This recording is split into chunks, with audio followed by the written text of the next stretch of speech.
మైసూరులోని చాముండి కొండపై అర్ధరాత్రి సమయంలో వినిపించే ఆ గర్జనలు ఎవరివి? ఒకే రాతితో చెక్కిన నంది విగ్రహం నిజంగానే ప్రతి సంవత్సరం పెరుగుతుందా? ఈ ఆలయం కింద రహస్య భూగర్భ సొరంగాలు ఉన్నాయా? మహిషాసురుని సంహరించిన దేవీ శక్తి ఇప్పటికీ ఈ కొండపై ఉందా? ఈ రోజు అష్టాదశ మహాశక్తి పీఠాలలో 4వదిగా భావించబడే శ్రీ చాముండేశ్వరి దేవి శక్తిపీఠం గురించి తెలుసుకోబోతున్నాం. శ్రీ చాముండేశ్వరి ఆలయం కర్ణాటక రాష్ట్రంలోని మైసూరు నగరానికి సమీపంలో చాముండి కొండలపై వెలసి ఉంది. పురాణాల ప్రకారం సతీదేవి దేహం విభజించినప్పుడు ఆమె జుట్టు ఈ ప్రాంతంలో పడిందని భక్తుల విశ్వాసం. అందుకే ఈ ప్రాంతం శక్తిపీఠంగా ప్రసిద్ధి చెందింది. ఈ కొండను ఒకప్పుడు క్రౌంచపురి అని పిలిచేవారని చెబుతారు. ఇక్కడే మహిషాసురుడు రాజ్యం చేశాడని పురాణ కథ.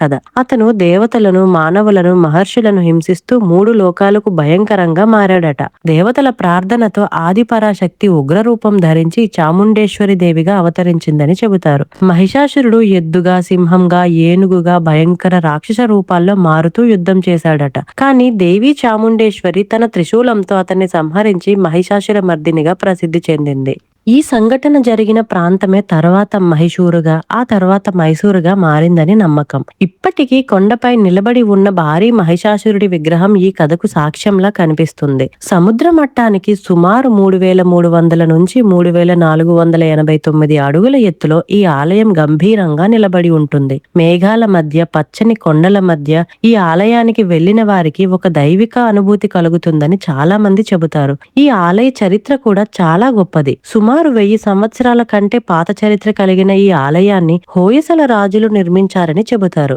తరువాత విజయనగర సామ్రాజ్య రాజులు అద్భుతమైన గోపురాన్ని నిర్మించి ఆలయ మహిమను మరింత పెంచారు. 1659లో మైసూరు రాజు దొడ్డదేవరాజు ఒడేయర్ 1000కి పైగా మెట్లు నిర్మించాడట. తర్వాత కృష్ణరాజు ఒడేయర్ ఆలయాన్ని మరమ్మత్తు చేసి అందమైన గోపురాన్ని నిర్మించాడని చరిత్ర చెబుతుంది. మైసూరు ఒడేయర్ రాజవంశం ఈ దేవిని తమ కులదేవతగా భావించి ఆరాధించింది. హైదర్ అలీ, టిప్పు సుల్తాన్ కాలంలో కూడా ఈ ఆలయం రక్షించబడిందని చెబుతారు. ఇక్కడ ఆలయ నిర్మాణం కూడా అద్భుతమే. 7 అంతస్తుల భారీ గోపురం, వెండి ద్వారాలు, బంగారు ఆభరణాలు మరియు ఆలయ ప్రాంగణంలో ఉన్న భారీ నంది విగ్రహం. ఈ నంది విగ్రహం ఒకే రాతితో చెక్కబడింది. కానీ దాని గురించి ఒక విచిత్రమైన స్థానిక నమ్మకం ఉంది. ఈ నంది విగ్రహం ప్రతి సంవత్సరం కొంచెం కొంచెంగా పెరుగుతోందట.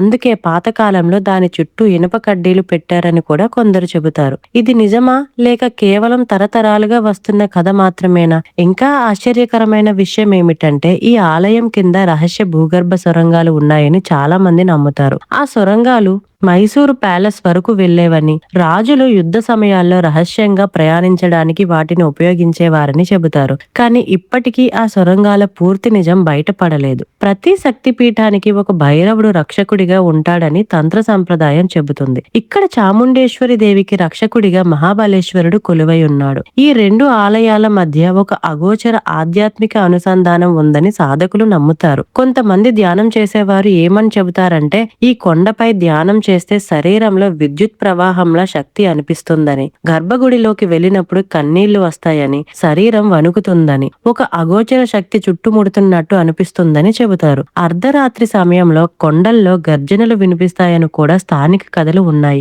కొంతమంది అవి గాలి శబ్దాలు అంటారు. మరికొందరు మాత్రం అవి మహిషాసురుడి గర్జనలేనని నమ్ముతారు. ఈ పవిత్ర స్థలాన్ని దర్శిస్తే దుష్టశక్తులు దూరం అవుతాయని, భయాలు తొలగిపోతాయని, ధైర్యం పెరుగుతోందని, మనసుకు ప్రశాంతత లభిస్తుందని భక్తుల విశ్వాసం. అమ్మవారిని భక్తితో దర్శిస్తే కష్టాలు తొలగి విజయాలు వస్తాయని కూడా చాలా మంది నమ్ముతారు. ఇంకా ఒక గొప్ప విషయం ఏమిటంటే ఈ చాముండేశ్వరి దేవి చరిత్రను వినడం కూడా పుణ్యప్రదమని పురాణాలు చెబుతున్నాయి. ఈ కథను వినేవారికి, పంచుకునే వారికి అమ్మవారి ఆశీస్సులు లభిస్తాయని నమ్మకం.